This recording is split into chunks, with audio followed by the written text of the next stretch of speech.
Hey everyone, we made it to another Wednesday. I hope you guys are having a great week, and I'm excited for this stream tonight.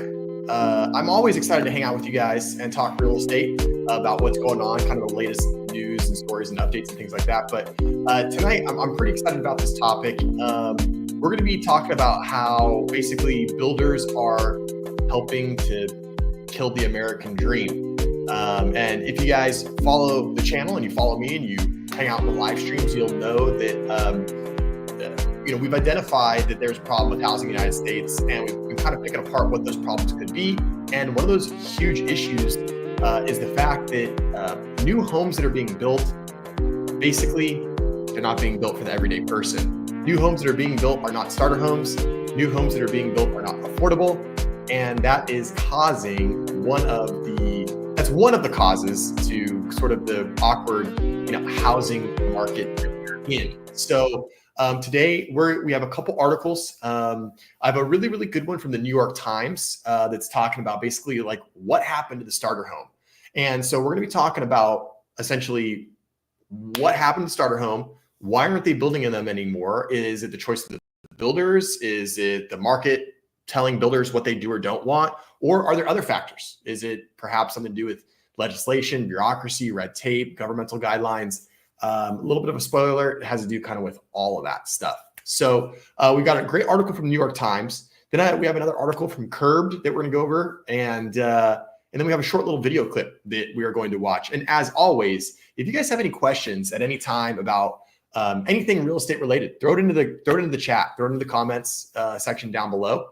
And I'd be happy to try to answer your questions as best as possible, give you some real estate advice, or just, point you in the right direction. So whether or not it has to do with the topic at hand or what we're talking about, that's okay. If you've just got general real estate related questions, if you are in a transaction right now and you got a question, let me know. Or if you're thinking about buying and selling, you need some tips or tricks, let me know. We're always happy to chat. So again, if you have anything that you want to pick my brain about, just go ahead and put it in the comments down below.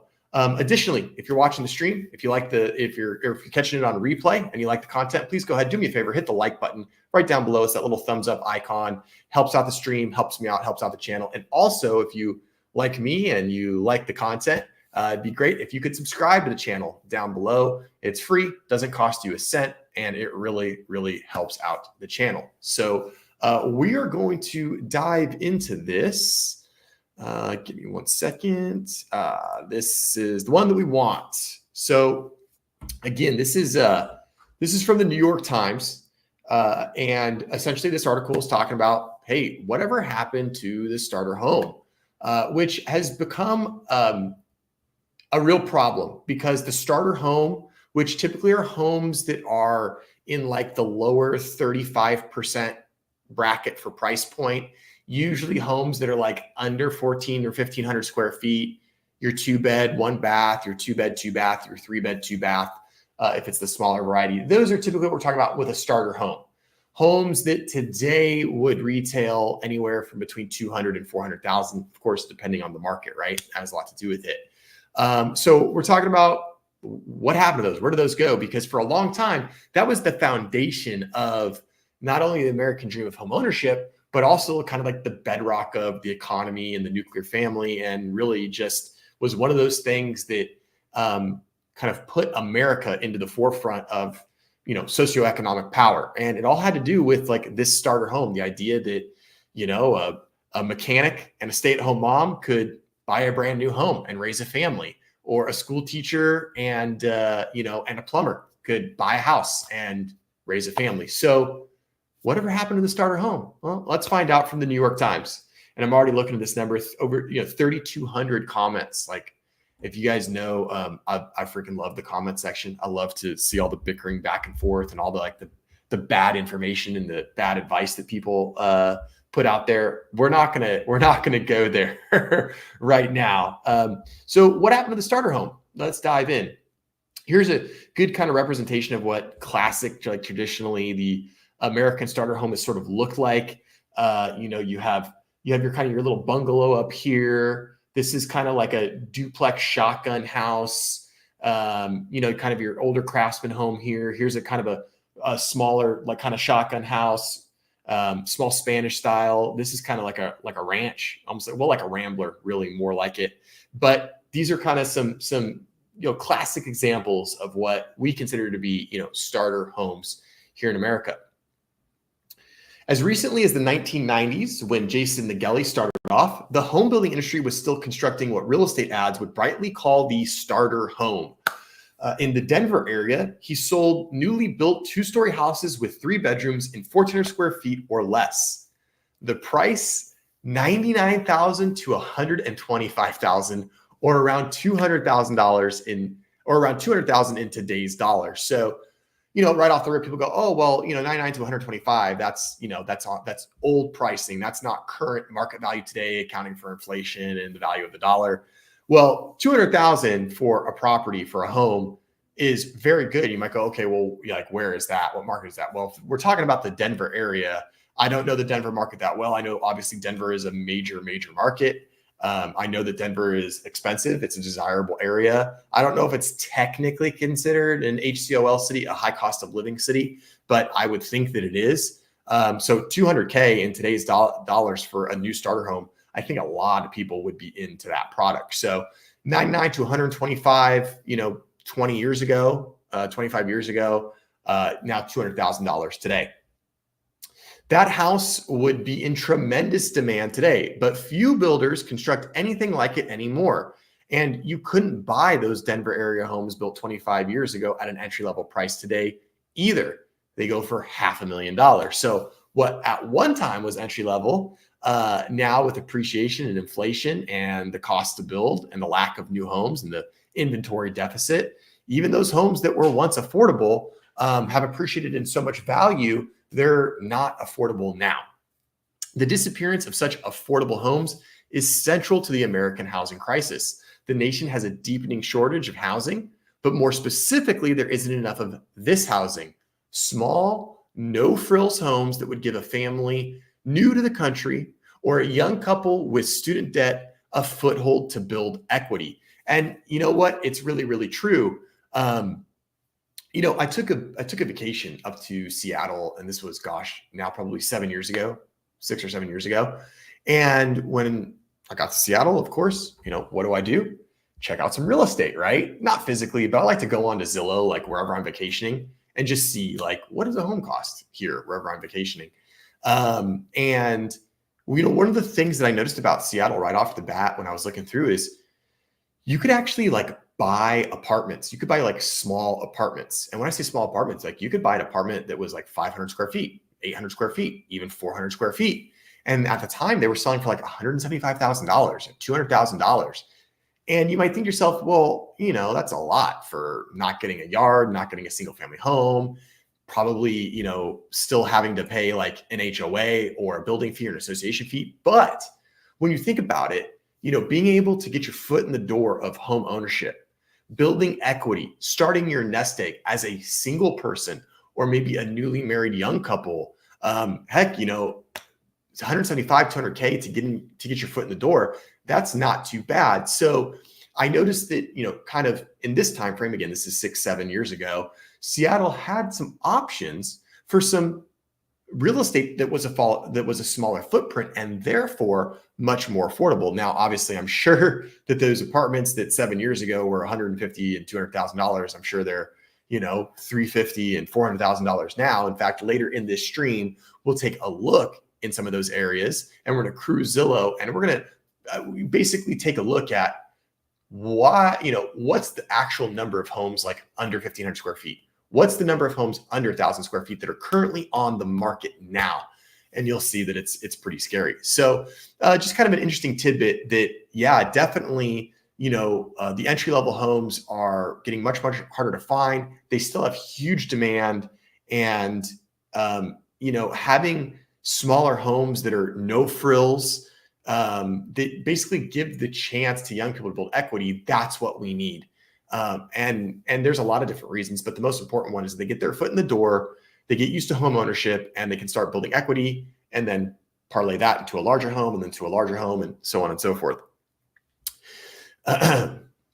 The affordable end of the market has been squeezed from every side. Land costs have risen steeply in booming parts of the country.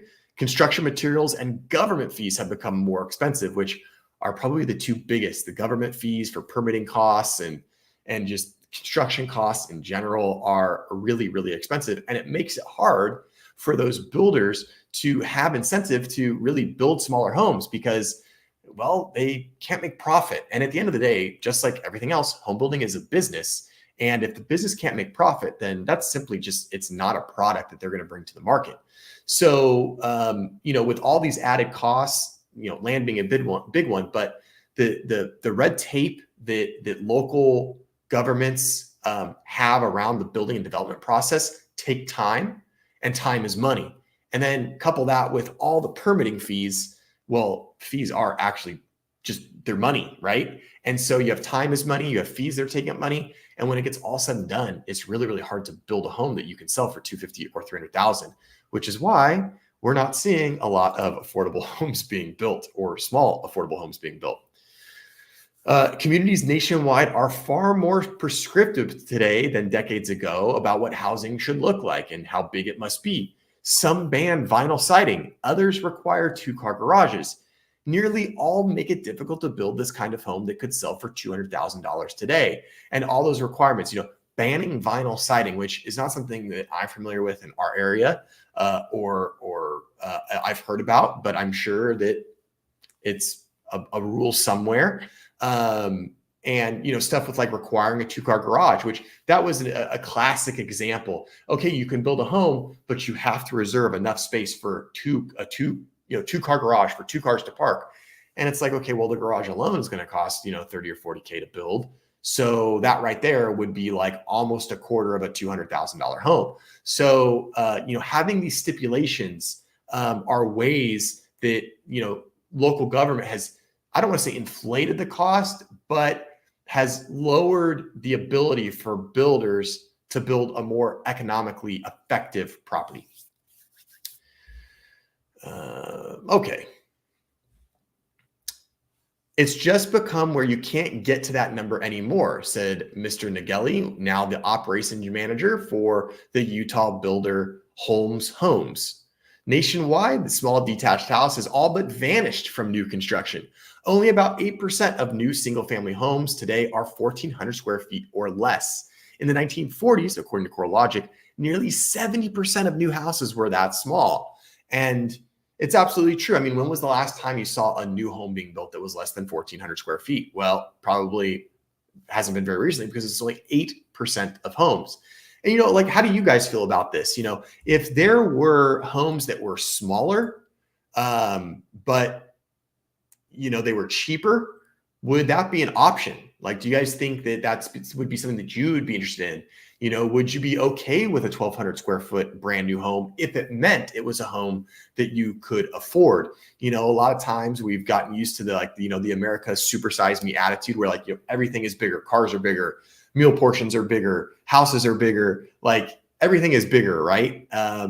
But what if you could find a way to get into home ownership and build equity and get out of a rental?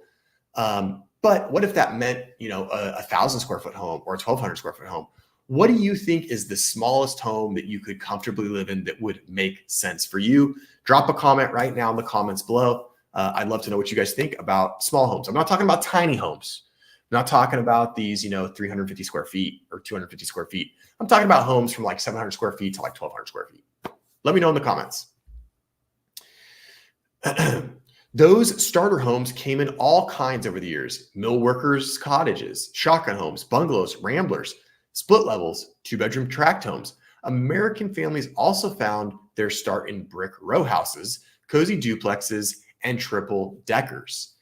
But the economics of the housing market and the local rules that shape it have dictated that the many small homes are replaced by McMansions, or that their moderate income residents are replaced by wealthier ones. A little 1948 Levittown house on Long Island, the prototypical post-war suburban starter home, now goes with a few updates for $550,000. So basically what they're saying is as moderate income residents leave and, either relocate, pass, uh, move to their next phase in life, whatever that may be. Well, they're being replaced with more wealthy residents, and more wealthy residents have more money to spend on housing, and the prices get driven up. So even areas where you might see, small houses that are from the 40s, 50s, and 60s, those are now very expensive. And we're seeing this in my local market. For those of you not familiar, I'm in Claremont, California, which is a suburb of Los Angeles. It's about 30 miles east of Los Angeles. And we're right on the border of LA County and San Bernardino County. And we have a lot of homes here in Claremont that are in the 40s, 50s, and 60s. That's when a bulk of the building in Claremont was done. And now a 1960s 3-bedroom, 2-bath, 1,600 square foot home is easily going to go for $800,000 to $850,000. And it's just because that's what sort of the market is bearing, and that's what people are having to pay to get into those types of properties. Because if you won't pay it, well, there's someone else out there that will buy it and pay that price. So houses just in general, even the older, smaller ones, are being amplified in pricing. At the root is the math problem of putting or keeping a low-cost home on increasingly pricey land. When we started out 20 or so years ago, we could buy a lot for $10,000 to $15,000, and we could build a home for under $100,000, said Mary Lawler, the head of Avenue Community Development Corporation in Houston, a nonprofit developer. So we're talking now we're in the Houston area. It was a totally different world than we are in today. In Portland, Oregon, a lot may cost $100,000. Permits add $40,000 to $50,000. Removing a fir tree 36 inches in diameter costs another $16,000 in fees. So, I mean, Portland, Oregon, tons of trees everywhere. Let's say, there's one in the middle of a lot that would be perfect for a home.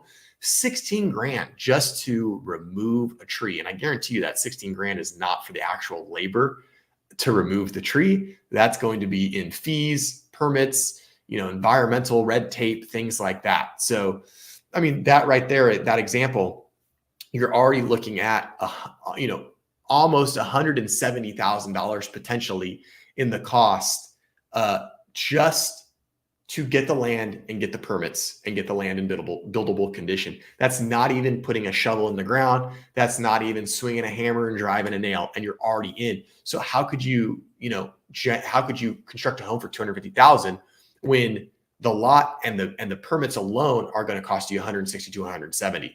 It's a losing proposition, and that's why this is a pretty difficult math problem to figure out. You've basically regulated me out of anything remotely on the affordable side, said Justin Wood, the owner of Fish Construction NW. In Savannah, Georgia, Jerry Contner began building 3-bed, 2-bath, 1,350 square foot homes in 1977 for $36,500. Pretty good deal. But he moved up market as cost and design mandates pushed him there. It's not that I don't want to build entry-level homes, said Mr. Conter, the chairman of the National Association of Home Builders.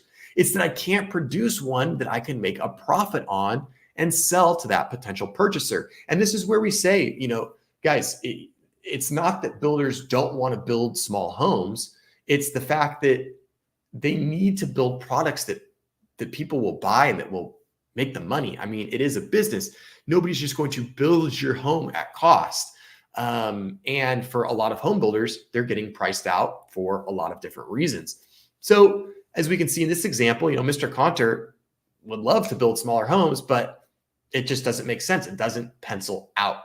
And that's why we're seeing a lot of home builders pivot away from the, single family detached home on a lot. And now we're seeing a lot of home builders go to higher density because they can get more units in the same amount of land. And also, when you're going vertically and you're building higher density, the infrastructure, so, to run the plumbing, well, if I can run plumbing straight up one wall and it can go to 8 different homes, that's going to be much easier and much more efficient, and therefore more affordable from the builder standpoint than building one bathroom for this house over here and running plumbing, then running the plumbing all the way over to the lot next door, build a bathroom there and a kitchen there, then go all the way over next door again. It's more material, it's more time, it's more labor, and therefore it's more cost. So we're seeing a pivot towards higher density housing.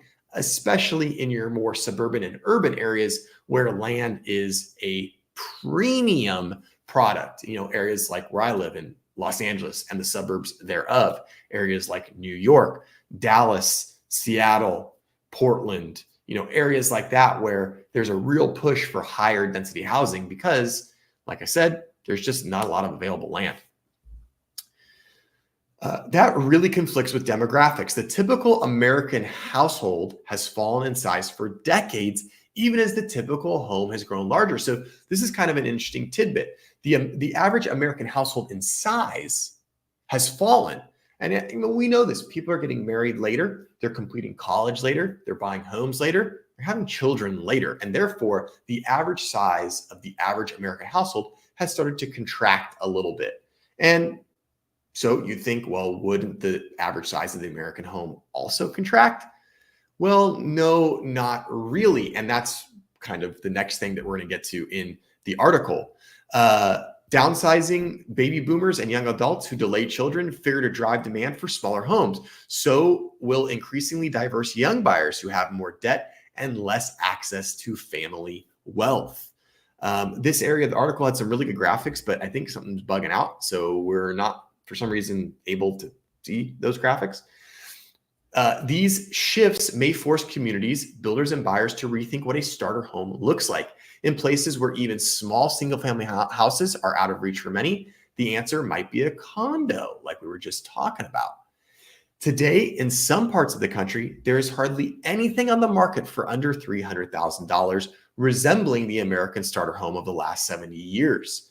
In Raleigh, North Carolina, entering this weekend, there were 17 such single-family homes with at least 2 bedrooms listed for sale. Across the Denver metro, there were 6. Around Salt Lake City, 3. So again, as you can see, very, very, very small. And, I understand, there might be some objection in the comments or from those of you watching, well, $300,000 is unrealistic to, buy a home these days. But again, that would be similar to the $120,000 home of just 20 years ago, which there were those types of homes available. So the other interesting thought, when I read this portion of the article where it's talking about, 300,000 resembling the American starter homes, 17 in Raleigh, 6 in Denver, so on and so forth. My thought is like, what's the condition of those homes, right? Like, it's hard to find a single family home for under $300,000. And when you do, it makes you wonder where the home is located, but also what is the condition of that home, right? Because if it's a $300,000 home, but it needs $50K to be livable, then it's not really a $300,000 home anymore. In Houston, Felicia Ellis has been driving around on lunch breaks from a dental clinic looking for such a home in the $200,000 to $250,000 range. Driving through a neighborhood, I'm like, oh my God, this is a beautiful home. I know I can afford it, Ms. Ellis said. Then she pulls out her phone in the hopeful ritual of the first-time home buyer. The answer in the listing, more often than not, is that, in fact, she can't afford it. And that must be so disappointing and so discouraging to be in that situation. And I'm like, you've got to be kidding me. She said this house is $425,000. It's flexible, it's malleable. The starter home has always done a lot of work, which is true. It builds equity, definitely, creates stability, gives shelter from landlords and inflation. It has been an incubator of small businesses and community institutions like daycare centers. And in an earlier form and time, it was more adaptable. Just add a bathroom when an indoor plumbing arrived, a second unit to collect rental income, a garage once cars became more common. And you know what? This is so true. We see this all the time. In my area, we see a lot of people that have been in their home since the 40s, 50s, 60s, and 70s. And when I go to their home, they go, yeah, we added on this family room in 1975 because, we had a 3-bedroom house. We're having another child and we needed more space. We already had the extra the bedroom, but we needed more living area because our family expanded. And then, oh yeah, you know what? We ended up expanding the 2-car garage or the 1-car garage to a 2-car garage because, in the 60s, we got a second car or whatever it was. So this was really common. And this is why you see a lot of homes from the 30s and 40s and 50s with like funky additions where you can like tell that there was an add-on done, because people didn't just sell and buy another home. They stayed in their homes for a long time, and they did so by modifying them to fit with what their needs were at that time. So if you had another child, you had another bedroom. If you needed another bathroom, you added one on to the back of the house. You needed more space for storage and for the cars, you expanded the garage. And it was easy. It was doable. You didn't have to go through a bunch of red tape. It wasn't super expensive. You could simply just modify your house. Now you can't really do that. It's flexible, it's malleable, and it allows for improvement, investment, and change over time, said Marta Gutman, Dean of the City College of New York's Spitzer School of Architecture. In the early 20th century, communities were effectively using all kinds of models to solve for affordable entry-level housing. But the arrival of the car enabled people to move further out, and new planning ideas declared what would be built there, right? So potentially we're talking about the inception point of urban sprawl, right? The United States car culture, car community. The United States is a country that was founded practically with the idea of transportation and having a car, right? And Henry Ford is one of the great American heroes that made that possible. And it also didn't just change the way that Americans, worked, but also changed the way that they lived and where they lived, because now all of a sudden, living a 15 or 20-minute car ride out from the city center was no problem. Before the revolution of the car, that same distance would take you, an hour on a horse, or you had to wait for public transportation because cars were still too expensive. So when we really hit the stride of having personal automobiles in the 30s and 40s and into the 50s, well, it also changed the landscape of housing.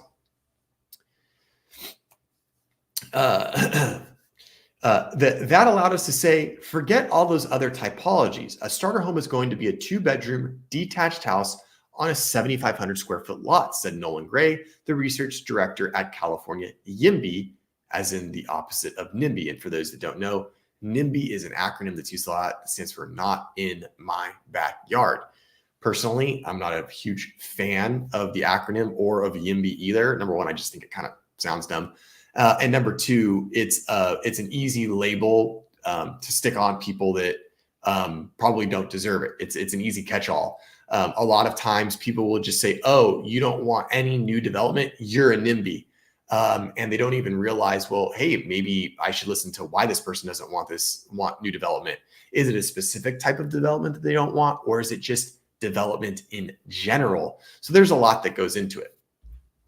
As you can see, some kind of more ideas of what a starter home is. A lot of these are very pleasant. I really like this one down in the center. It's a brick house, kind of just, your basic American home. This home here is probably something that's a little bit more in like your urban areas. I don't know where this is. I don't know where this photo was taken.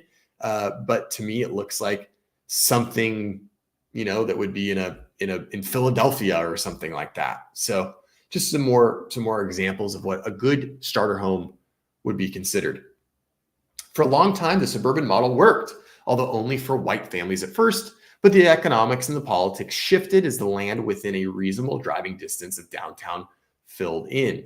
Land grew more expensive, but communities didn't respond by allowing housing on smaller pieces of it. They broadly did the opposite, ratcheting up rules that ensured builders couldn't construct smaller, more affordable homes. They required pricier materials and minimum home sizes. They wanted architectural flourishes, not flat facades. And this is a very good example of how local communities kind of installed a roadblock to affordable housing.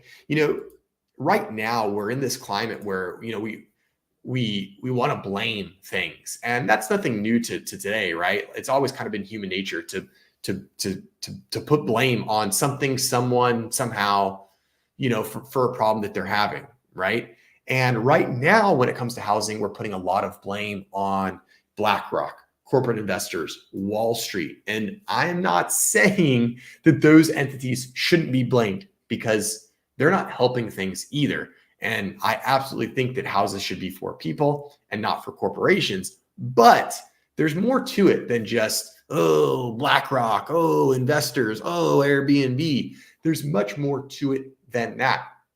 And one of the things that we need to look at is what current building laws and restrictions are on the books at your local town, at the local town and city level, at the county level, and heck, even the state level, right? And here's a really good example. I mean, in my own community for a long time, there was a minimum square footage requirement. You couldn't even build a house under 800 or 900 square feet. It had to be more than that. And you think to yourself, well, why? What's the point? And there really is no good reason for it. Like we saw earlier in the article, banning certain materials like vinyl siding, which is certainly going to be cheaper and easier to install than wood siding or potentially even stucco. So, there's a lot of reasons that people can be upset about housing right now, but we also need to realize that some of the rules that are on the books are the biggest reason in why we're having issues with building affordable housing. So, and I don't know, maybe you guys have some experience with that in your towns. Are you aware of, in your local community, are there any issues with development and building, specifically residential properties? Do you have a bunch of people protesting every time somebody wants to build something? Are there tough building laws that require builders to really get creative with what they need to do? Drop a comment. Let me know. I want to know if you're aware of any tough opposition when it comes to building in your local area. And when you do comment, please tell me where you're commenting from, so I've got an idea of the area that you're in. Let's do this. Local communities in the last 30 to 40 years have gotten really good at this. This is basically sort of road blocking new development. Way better than they used to be, said Joseph Giorco, a professor at the Wharton School of Business. Set of rules that restrict development and that neighbors don't like. The mix of good intentions, energy efficiency, tree preservation, and exclusionary ones, aesthetic mandates, minimum lot sizes, has pushed up the cost of building on top of the rising cost of land. Cities have also shifted more of the burden for funding public infrastructure like parks and sewer systems off taxpayers and on to home builders. That's a very, very good point. A lot of the rules that we have now are under the guise of, energy efficiency. We need to make sure that homes are energy efficient and have a certain R value, and the HVAC, which is heating, ventilation, and air conditioning, are of a certain type with a certain refrigerant, which is all fine and good. Obviously, we want our homes to be energy efficient, and obviously we want our homes to, be good for the environment. But what if that means adding another $50,000 or $100,000 to the price point? And what if that means pricing out new home buyers and families and prevents them from building wealth? Well, then is it really worth it? And is the trade-off good? And that's another thing too, with, cities shifting burden from taxpayers onto home builders for things like parks and, infrastructure. We see that a lot. A home builder wants to come and says, hey, I want to build 14 new units. And the city goes, okay, well, you need to extend the sewer line. And so you're going to have to redo part of the city sewer line and extend to it. Well, guess what? That's going to cost the builder money. And the builder's going to pass that cost on to the potential home buyer. Hey, Maddie, how's it going? There was a lot of influence of federal codes on the suburban planning. I can find a link to the info. Yeah, I would love to see that, Maddie. That would be great to know about, because again, I think that's one of the problems is you've kind of identified. We have a lot of laws, and this happens in a lot of different areas of government. And I'm not going to get too far into the government or the political spectrum, because that's not what this stream is about. But a lot of times government, and that could be local, it could be state, it could be federal, they make laws and they make restrictions and they make codes that they think are good on paper. But then when you put them into practice and you see them go into effect and how they actually affect the day-to-day lives of people, well, turns out they're doing more harm than good. And you would think, well, why would they do that? Well, they think they're doing the right thing. They're trying to do the correct thing by, mandating that homes have a certain energy efficiency rating, but they don't realize how that could potentially backfire when it comes to preventing affordable homes. So yeah, Maddie, that would be great. You can either post it here in the comments or you can email me. Oh, you got something else for me. Let's see what we got. Ed Pinedo of AEI explained it on an Altos Top of Mind podcast 7 months ago. Okay, awesome. I'm gonna make a note of that, and I'll see if I can find that podcast and take a listen to it. I'm sure that'll be really, really interesting to see what an expert's take is on some of the codes and rules that we have to follow. Oh, cool. And they have their own YouTube channel. Okay, awesome. I'm going to make a quick note here. Watch me. So I'm like a good real estate agent. I always got pad and pen ready, right? Or pen and paper ready. AEI YouTube. Thank you, Maddie. I appreciate that. And thanks for popping into the stream. It's always good to see you. Thanks for hanging out. The result today is that a builder who can put up only one home on an expensive piece of land will construct a large, expensive one. And that's absolutely true because after all, the land is so expensive, the red tape is so confining, and the permitting fees are so high that a builder is going to say, hey, if I got to drop 200 grand for this piece of land and I can't really build multiple units, I can really only build one house. Well, if I build a 1,500 square foot home, I can only sell it for $350. But if I build a 2,500 square foot home, I can sell it for $550. And the cost difference in building is not going to be that much. And that's why right now, what we've basically done is we've incentivized unintentionally, when I say we, I mean the government, has incentivized builders to build big, expensive homes.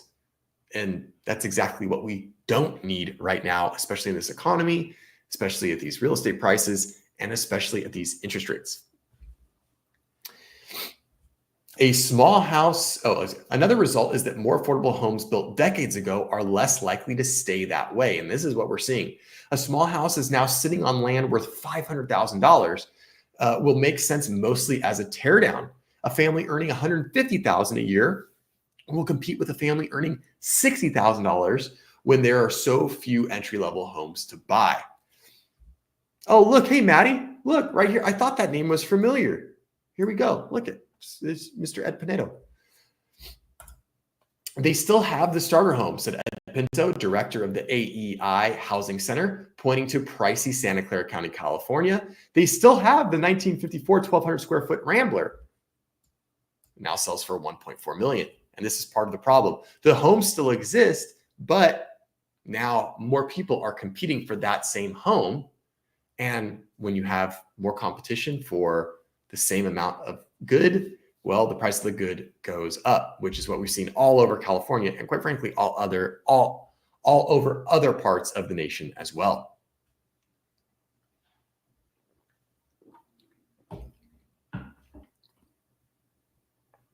This is great. Yeah, right here.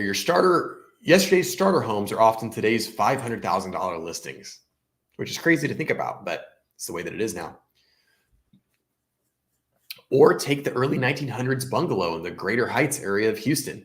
Many were cheap rental housing in the 1990s with chain link fences and dismal carpeting. When you remove the chain link fence, pulled back the carpet, and painted the walls back to white, these are charming homes, which today we sell for $600,000 to $800,000, said Bill Baldwin, a local broker and city planning commissioner. Houston has relatively lax land use restrictions, and reduced minimum lot sizes have enabled a townhome boom, but it's not immune to rising costs either. One last result of these forces is that investors who surged into the housing market during the pandemic have become attracted to entry-level houses too. These houses are more reliable as rental properties than high-end homes would be. They can house, after all, the renters who can't afford to buy them, which is true. And the other reason that investors are really latching on to starter homes, there's two reasons, and it comes down to money, right? It always comes down to the bottom line, what the profit is, how things will pencil out. So one reason we see investors gravitate towards starter homes is because they're more affordable. They're more affordable for them to purchase. And they're not only more affordable from the purchase price standpoint, but they oftentimes have lower taxes because the price is less. There's less to maintain. There's less to fix. There's simply just less to do, which when you are a landlord and you're looking at renting out a property, those are all very, very enticing things. The other reason that the landlords and investors love starter homes is because they're more affordable for people to rent out. So it's much easier to find a good tenant for a 3-bed, 2-bath, 1,500 square foot home that's priced at, let's just say, $2,700 a month, as opposed to a 5-bed, 4-bath home that's 3,000 square feet that you're going to try to get $4,000 a month for. Yeah, you could still rent it, but it's going to be much difficult. It's much easier to rent the smaller home because it's more affordable. And then, of course, we've got more competition because now we have investors going after the home as well. And bingo, you've got high prices. Building a dependency over decades. The simplest way to put entry-level housing on increasingly expensive land is to build a lot of it. Like I was saying, densification. To put 2, 3, 4, or more units on lots that for decades have been reserved for one home. The outcome would look more like housing built a century ago, with more duplexes, more row houses, more homeowners adding their own rental units. And we've seen an uptick in this. We've seen an uptick of people adding ADUs, which is accessory dwelling unit, which is a back house, second unit. We've seen cities and towns give density bonuses to builders. So if a builder comes in and says, hey, I want to do 20 units an acre, this is my building plan. And the city comes back and says, well, if you do 25 units an acre, we'll give you this and this, or we'll give you this incentive, or whatever it may be. So things are definitely changing a little bit. We need to shift our culture away from this dependency on single-family detached housing and thinking it's the only solution, said Daniel Perolek, an architect and author of a book on missing middle housing. Mr. Perolek worked with the Utah builder Holmes Homes to design one model outside Salt Lake City. They rotated the more typical row house on its side, attaching small 2-story homes along an intimate pedestrian path. The homes first came on the market in 2015 at about $200,000. It was a home run the minute we built them, Mr. Nagelli said, but costs have risen even since then, and the builder hasn't repeated the concept elsewhere because most communities wouldn't allow it. And that's the problem. Here we've got some more examples of higher density starter homes. Like this is a duplex here. That's a front door. That's a front door. This is multi-unit here. This is a duplex. It's a 2-story duplex. And you can see there's a front door here and a door here. And this one's actually a triplex here. So you have 3 entryways. So again, just different ways to squeeze in more people in the same spot, hopefully keeping homes more affordable. From a builder's view, there's nothing particularly preferable about higher end homes. The profit margins aren't generally higher. They demand more customization. They're riskier to build in economic downtimes. Entry-level housing, on the other hand, is invariably in deep demand. If more communities permitted it, builders would return to that end of the market, Mr. Nagelli said. And I believe him. Again, I don't know about you guys. I don't know if you guys watching right now, what would your feeling be? If you could just get into a home that was, say, 1,200 square feet that cost $300,000 versus a home that was 2,000 square feet that cost $500,000, would that be enticing to you? Or do you know someone who would, find relief in that? Do you think that smaller homes would help alleviate some of the housing affordability crisis? Drop it in the comments. Let me know what you think. I'd love to know your point of view. We would be thriving in it, Mr. Nagelli said. In Portland, where Mr. Wood has long tried to build entry-level single-family homes, zoning reforms now allow multiple units on what were previously single-family lots. Today, Mr. Wood is pursuing permits for his first triplexes and fourplexes. In 2022, we started our last single-family detached homes in Portland. He said, I do not think we will ever do it again. And this is great. And this is the type of stuff that we need to see. This is the type of stuff that's happening in other parts of the country. I know I can tell you right now in my area of California, they are really relaxing zoning laws. They're allowing pretty much any single family home to build an ADU of up to about 800 or 900 square feet on that same lot. So if you have a single family home in California and you want to build a second unit to rent out or have your family come live with you or put, your millennial children in so they can have their own independent space, before, it was very, very difficult to get that approved. Now, it's difficult to not get it approved. And really, all you have to do is follow some basic building codes with setbacks and different things like that. And you can build another unit right on your property. Additionally, there's been some legislation passed here in California where you can now subdivide lots. So if you had a half-acre lot, you could cut it in half and make it each quarter acre, and you could build a new house on that new lot with a garage, backyard, all that stuff, and then sell that house. So we are seeing that, we're definitely getting to the point where things are increasing, but it takes forever and it's slow. And the results that we see from these changes will also not happen very quickly as well. So right now, what I want to do is I'm going to share, we're going to get going on share this tab instead. Boom. And we're going to do this. All right. So here we have it. We have Zillow right here, right? Okay. So what we're going to do right now is we're going to look in my area, and we're just going to take a look to see if there are any homes available that are under 1,200 square feet. And we're going to mess around and we're going to see if even if you wanted to buy a small home, number one, is it available? Number two, what's the condition like? Number three, what's the location like? And lastly, how much does it cost? And if people watching, if you guys want me to do your area, your neighborhood, let me know. You don't have to tell me exactly where you live, but if you give me like the closest metro area, I'll go there and we'll cruise around and we'll explore a little bit. So we're not even going to sign in. We're just going to go to buy. And let's see, it has me in Woodland because this is where we were for Maddie's segment when we were doing overpriced turkeys. It's got me still there. But I'm gonna scroll out, and I'm just gonna go to the area where I live and I am from, which is this area here. So for those of y'all that don't know, this is Los Angeles, this is downtown LA. I live in this city right here, Claremont, California. So all of this is considered Los Angeles. This is downtown LA, but all of this is LA. It's a pretty big area, and I am on the last city. I'm in the last city before it gets into San Bernardino. So we're going to go to for sale only, and we're going to do home type. We're going to deselect all, and we're only going to do houses. We're only going to talk about houses that are under 1,500 square feet, and we can play with this later. If you guys want me to play with different property types, just let me know. We can mess around with it. Beds and bath, we're just going to do any. We don't care about that. Price, any price, we don't care.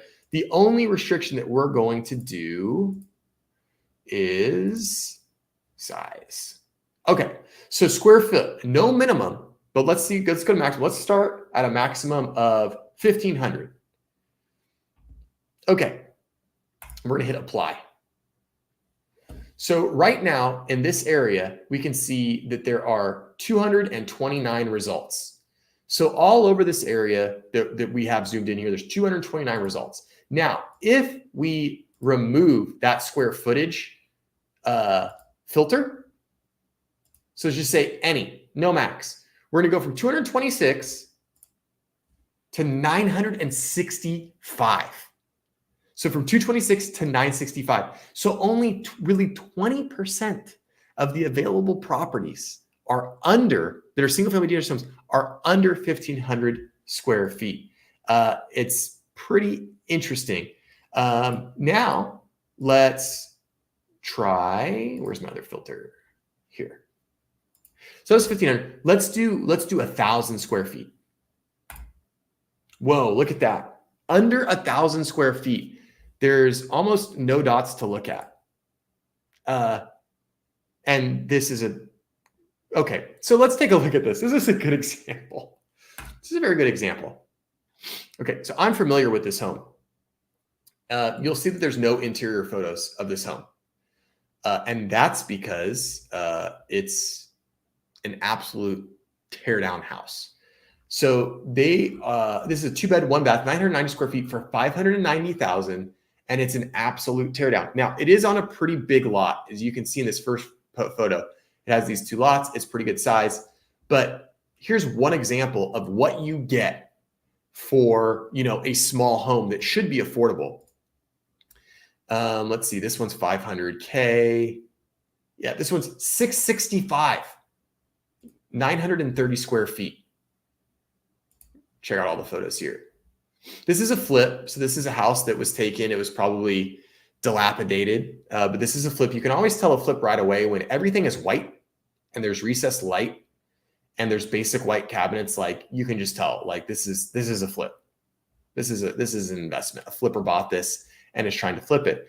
And 930 square feet for $665,000. That's crazy. That's really, really crazy. I don't even know if this will sell. It does look like there might be like a guest unit. I don't know what this is. Some weird thing with just a little sink there. I don't know what that's about. But the moral of the story here is that essentially there are no homes available that are under 1,000 square feet. Look at this one in my neighborhood. It's 825. This thing is 874 square feet, but this one's on a huge lot. So I'm familiar with this property. This is in my town. This is the area where I work. And this one is on a huge lot. This will probably get sold to a developer, most likely. So as you can see, there's just not a whole lot available. And even if we zoom out and go to like the whole like kind of Los Angeles area, there's 373 results. And keep in mind, some of these homes, like this one in Glendale, like really cute, super cute home. Looks really nice. 2-bed, 2-bath, 924 square feet, $995,000, almost $1 million for that.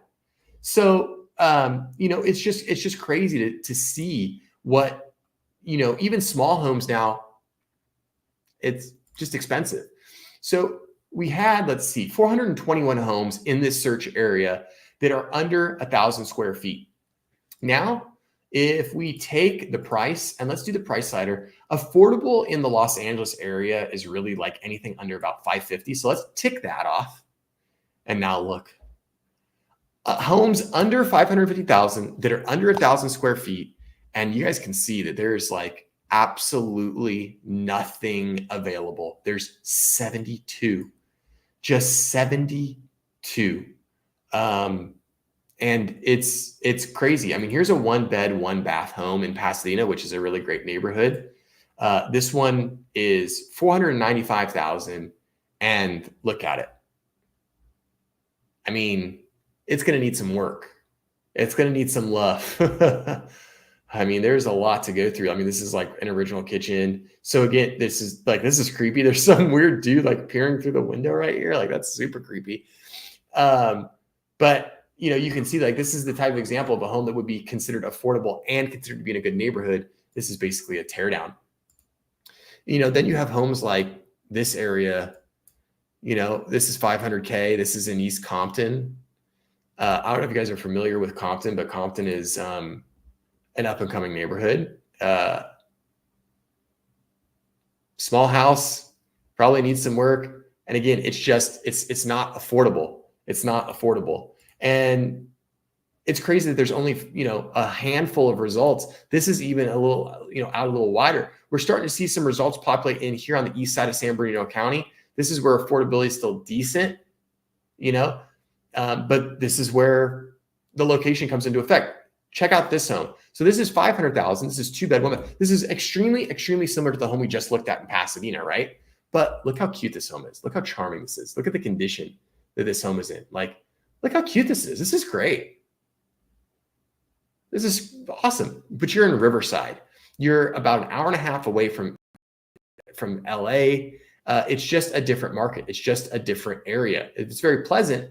And this is why you're seeing people get pushed out when it comes to affordability. People are just getting pushed out when it comes to what they can afford. So just not a lot of options. And again, even if we just remove the price barrier and we just said, hey, you know what? I just want a small home. There's not a lot going on. There's not a lot going on in the grand scheme of things, because if we take this same area, right? Take the same area, 832 results in this given area. Then let's remove the square footage requirement from 1,000 to no max. We had 832. What do we have now? 13,000 results. That just goes to show you the lack of small homes that are available for people to purchase. And this is just kind of part of the reason that we're seeing that we're having such an affordability crunch, because not only are we not building new homes that are small, that are affordable, but we don't have a lot of homes on the resale market that are small. And if they are small, well, their prices are being pushed up rather high by the lack of supply and the increasing demand. So it all becomes kind of a messy situation. So I hope that you guys enjoyed the stream. I hope you kind of got some good information out of it. If you did like the stream and you're still sticking around, go ahead and hit that like button down below. Hit subscribe to the channel. It doesn't cost anything. It's free. It really helps out my channel. And you'll be alerted of all my next live streams. I'm here on Wednesdays at 6:30 p.m. Pacific Standard Time. And if you guys ever have a topic that you want me to cover, shoot me a DM, shoot me an email. It'll be in the description below and also in the pinned comment. And I'd be happy to take a look at whatever real estate topic you have. Thanks for hanging out. Thanks for giving me your very, very valuable time. I appreciate you guys hanging out, and I'll see you next week on the next live stream. Bye.